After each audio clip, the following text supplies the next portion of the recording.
medyo natagalan yung ating paggawa ng kanyang tutorial. So ito na po siya.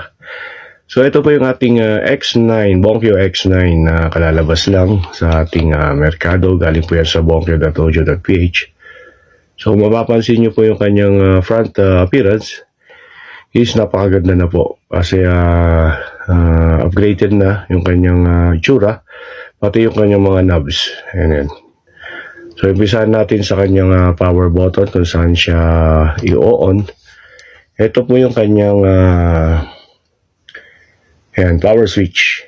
Ayan. Yung gamit niya po is pag on-off ng inyong sound card. Ito naman po yung ating 48 volt switch. Kung gagamit po kayo ng 48 volts na mic, is yan po yung kanyang on. So, pag hindi gagamit naman po kayo ng dynamic at saka condenser mic, i-off nyo po yan. Pero pagka 48 switch yung 48 volts mic yung gagamitin nyo, is kailangan nyo i-on yan. At ito naman po yung ating pang monitor sa inyong sounds at audio na sasaksakan po ng ating earphone o headphone. Ayan, pwedeng dalawa dyan.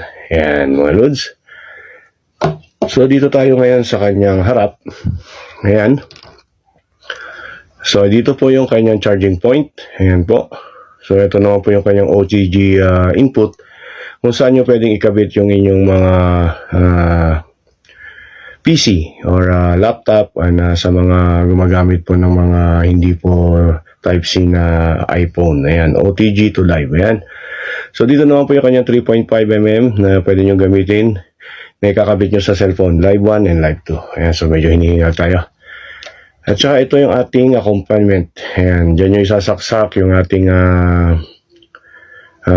speakers. Kung gusto nyo isaksak siya sa inyong mga Bluetooth speaker. Ayan.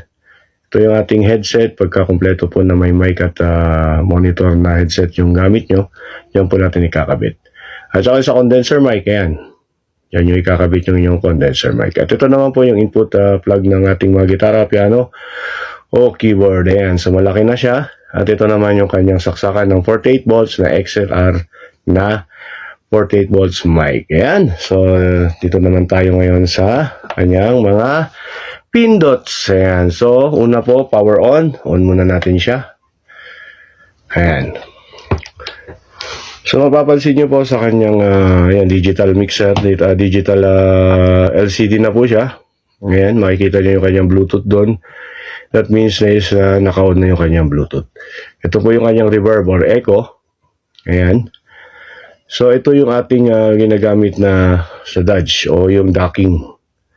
So, ito yung speed niya kung gaano kabilis na bumalik yung inyong mic, yung inyong music background. Ayan. So, bago nyo magamit yan, pinutin nyo lang yung Dodge. Tapos, ito. Ayan.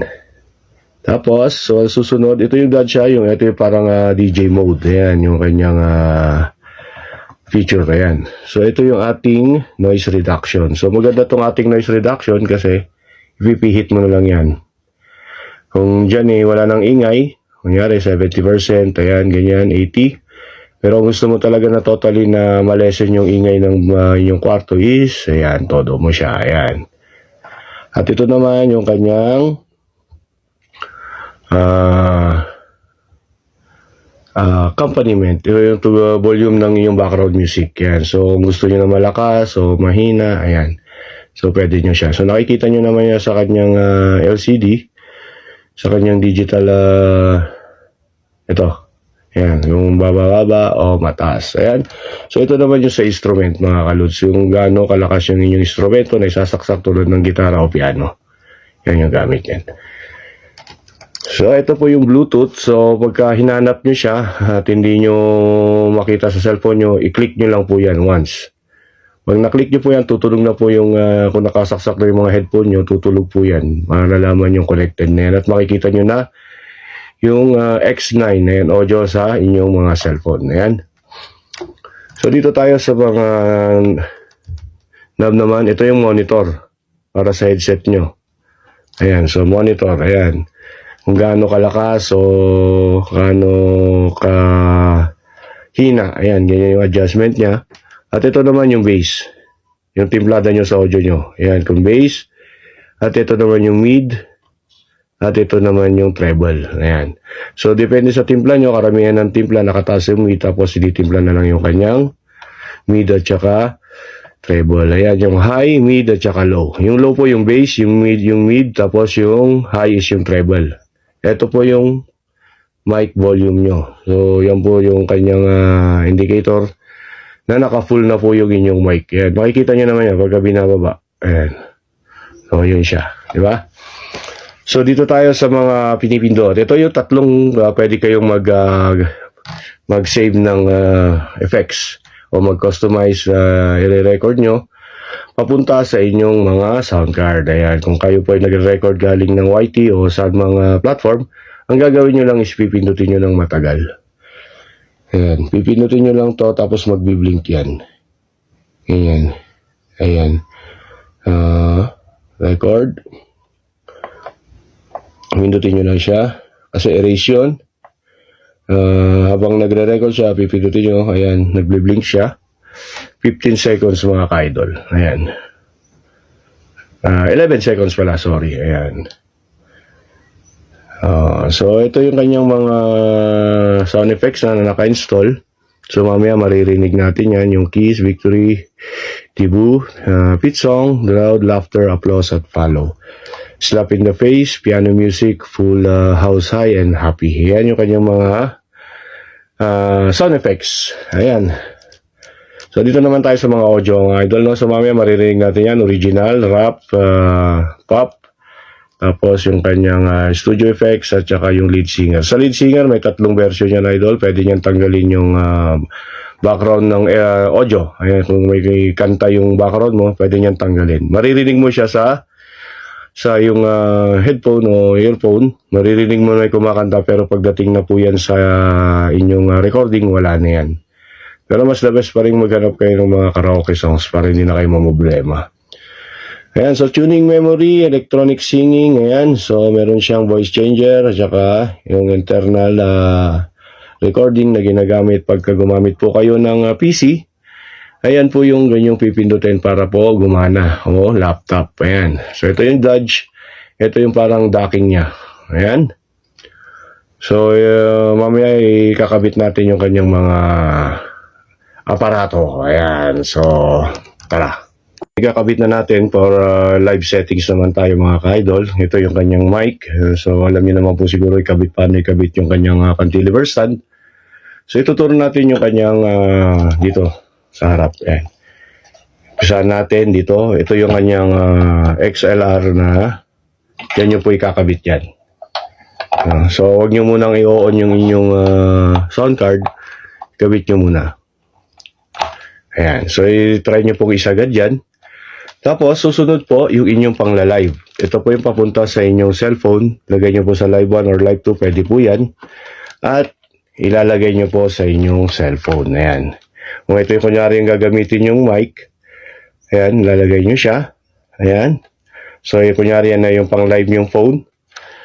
Ayan. So, nakakabit na siya sa inyong pang-live na phone na yun. Ayan. So, ito na yung pang-live nyo. Ayan, baba natin para makita yan.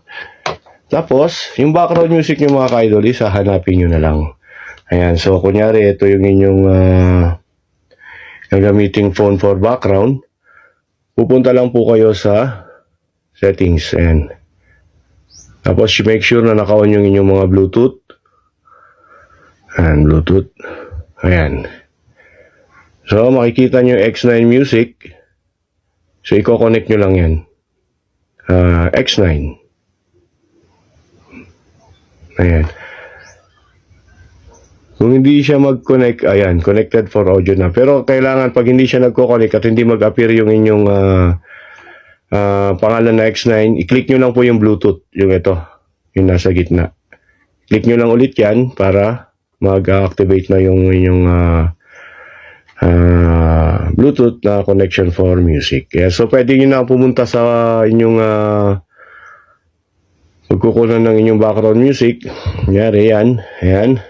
So yan, mga ka-idol. Pwede na kayong tingin ng music for background. Ayan. So next natin, idol, yung inyong itong ating mga kanyang mga tunog. Ayan. So, pakinggan natin yan mga ka-idol. Ayan. So, ganyan lang yung setup, idol, no? Para po sa live. Ayan. Kung sa mga iPhone users naman, syempre, kasi ganito, yung OTG gamitin nyo. OTG na wire. Ayan. Yung para sa PC o sa OTG siya. No? Lightning adapter, papunta po sa mga iPhone na phone nyo. Ayan. So, ayan, pakinggan natin yung kanyang mga sound effects.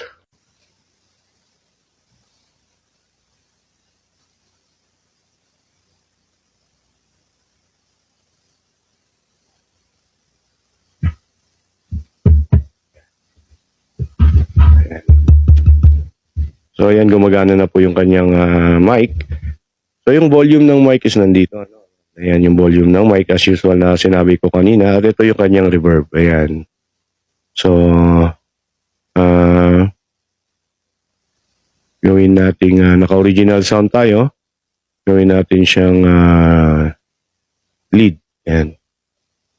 Ayan. So, pwede na tayong maglagay ng echo, ng reverb. Ayan.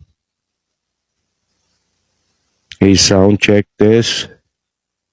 Ayan. So, sound check test A. Sound check test A. Bakit walang echo?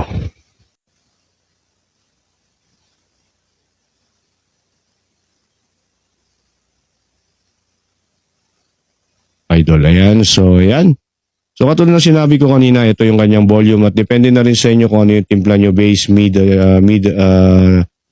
at saka treble. Ito po yung high, mid at saka low. Ayan, ano?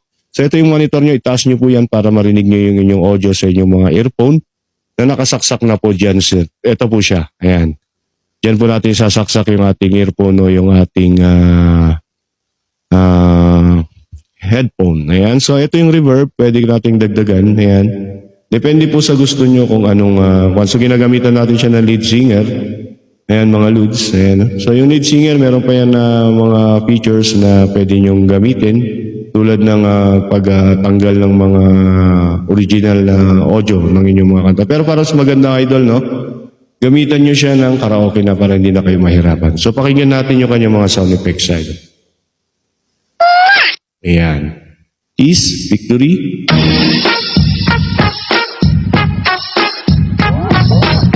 Ayan, yung kanyang debut. We are the superstars, superstars are we. Ayan, so yung kanyang follow. Ayan, pitch song. Ayan, yung kanyang naka-install na ng mga sound effects.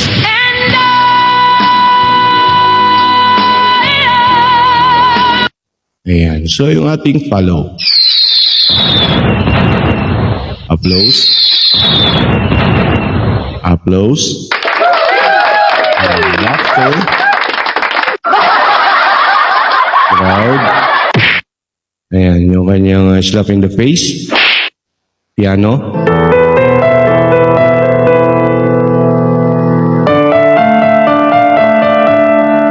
Ayan, pool.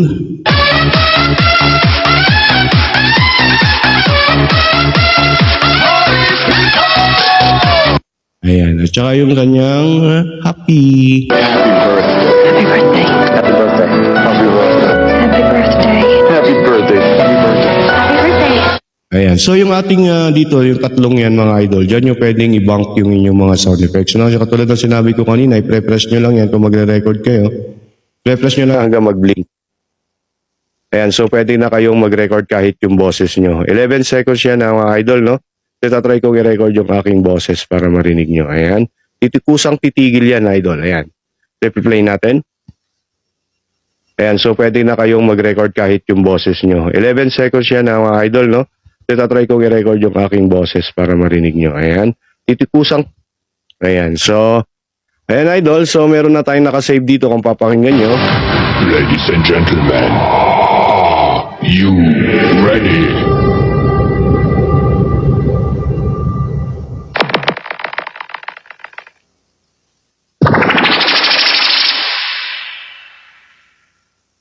Ayan. So, yan yung mga na-record na mga idol, no? Yung ating effects for yung mga ating mga effects. So, kung magkakanta na lang po kayo, ayan. So, Accompaniment mode, kung naririnig nyo yan, yung accompaniment mode is yung meron kayong background na kasama na audio. Kung may kanta yung inyong kakantahin, tatanggalin po yan. Maririnig nyo sa inyong mga earphone pero hindi nyo po maririnig yan sa inyong recording. Ayan. Ayan. Ayan. So yung kanya rin kasama yung po rin yun, yung may eliminate po yung music. Pero para hindi na po kayo mahirapan is gumamit na lang po kayo ng karaoke para maganda na yung arrive ng inyong mga recording o sa live. Ayan. Ayan. So pagka sa lead singing na yan, okay na magdadagdag na lang po kayo ng kanyang reverb. Ayan. Ayan, kanyang pop. Ayan. So meron siyang rap. So smooth naman yan, idol.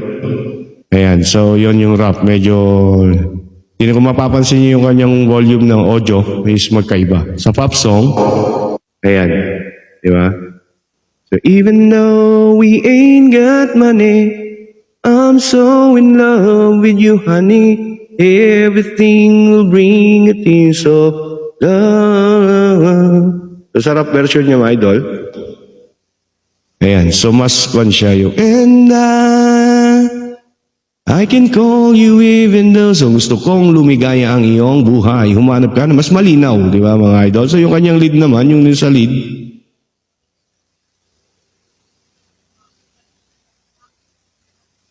ayan, lead singing mode. Ayan, sa yung pindutin nyo po yung tuning memory niya, babalik po yan sa dati. Ayan, tuning memory, kung nahihinaan kayo, then yung sa lead singing or sa pop song, ayan. So, malakas po yan. Baka isipin nyo po, kung talagang makita nyo yung mid nyo is medyo matataas na, babaan nyo lang po yung kanyang treble and mid. So, ganyan lang kasimple, idol, yung ating X9 at saka ganyan din kaganda. So hopefully nakatulong ito kung may kulang pa po kayong gusto. Ito nga pa pala mga idol. Ito kung nakakonect na kayo sa inyong music, hindi nyo na kailangan ilipat yung inyong mga music sa inyong background. Ito na yung gagamitin nyo. Press nyo lang yan, magpo-forward yung inyong YouTube music. Ayan. Yung inyong YT. Ayan. So, itry nyo lang yan, idol. Ayan. So, sana nakatulong mga idol yung pag-ating mag-setup ng ating X9. So, magandang gabi. Pa-follow na lang po ako para for more videos at ma-update po kayo. Thank you so much.